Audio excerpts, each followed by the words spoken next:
You ever seen someone lose their mind so bad they take a crowbar to a brand new BMW and think they'll get away with it? Yeah, me neither. But that's exactly what happened in my driveway under a streetlight, 2:07 a.m. And it wasn't just someone. It was the HOA president. 6 months ago, I moved into Willow Creek Ridge, one of those polished suburban neighborhoods where lawns are surgically trimmed and every mailbox looks like it was blessed by Martha Stewart. I'd just been promoted to marketing director and finally treated myself to something I'd dreamed of for years, a jet black BMW 3 Series. The thing gleamed like obsidian. I was proud. I parked it neatly in my own damn driveway, just like the HOA handbook said. And then came Marla Benton. She was the HOA president, mid-40s, permanently scowling, hair like she'd wrestled with a leaf blower, and a clipboard surgically attached to her arm. She'd do these 6 a.m. patrols like a drill sergeant on caffeine, circling houses like a hawk hunting a mouse. The first time she saw my car, she stood there for 5 minutes, glaring at it like it had personally offended her ancestors. The next day, she came banging on my door, said my car was parked an inch too close to the garage door. Not 5 feet, not hanging into the sidewalk. 1 inch. I laughed at first, honestly thought she was joking. I even offered to move it. But Marla didn't want solutions. She wanted control, and I could see it in her eyes. This wasn't about cars, it was about me. Within 2 days, I got my first violation notice taped to the front door. Grass too long by ½ an inch. Then garbage cans too close to the curb. Then a violation for waxing my car in the driveway for too long. It became clear real fast this lady had made me her personal project.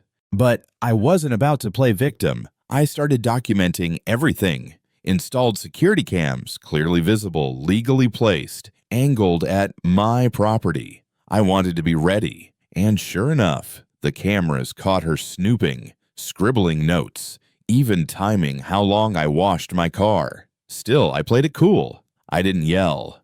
I read the HOA manual back to her, page by page. Her face twisted like I'd slapped her with her own rules. Then came the night it all exploded. I was asleep when I heard it, metal slamming glass, screeching, screaming. I bolted to the window, and there she was, Marla, out in the driveway, wearing a nightgown, flip-flops, and pure insanity. In her hands, a 3-foot iron rod, and she was obliterating my BM. Windshield, side windows, headlights, smashed.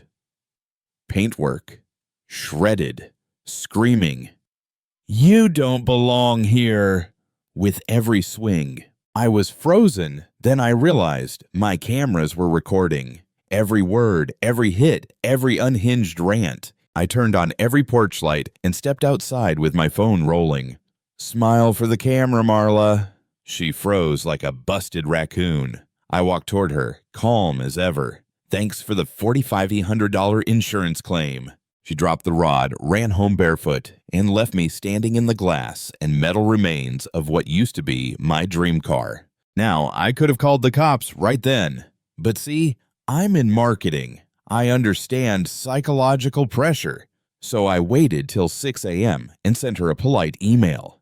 "Considering my options, we'll decide by Sunday." No threats, just potential. By noon, she was at my door, eyes red, hands shaking, checkbook out, apologizing, offering to pay everything. I didn't take the check. Not yet. For the next 3 days, I made her sweat. I walked past her house with folders, installed sprinklers that clicked on at midnight. Never made a move, just made her think. I was about to. She cracked. Called 911 twice, said someone was stalking her. Police found nothing but her own reflection in the window. I kept it going. Then on Sunday morning, I told her to call an emergency HOA meeting. Said if she didn't, I'd release the video to every local news station by dinner. She caved. 2 p.m., community center, full house. I stood up, smiled, and played the footage, breaking glass, screaming, that iron rod slamming into my car, her face, her voice, her words, clear as day.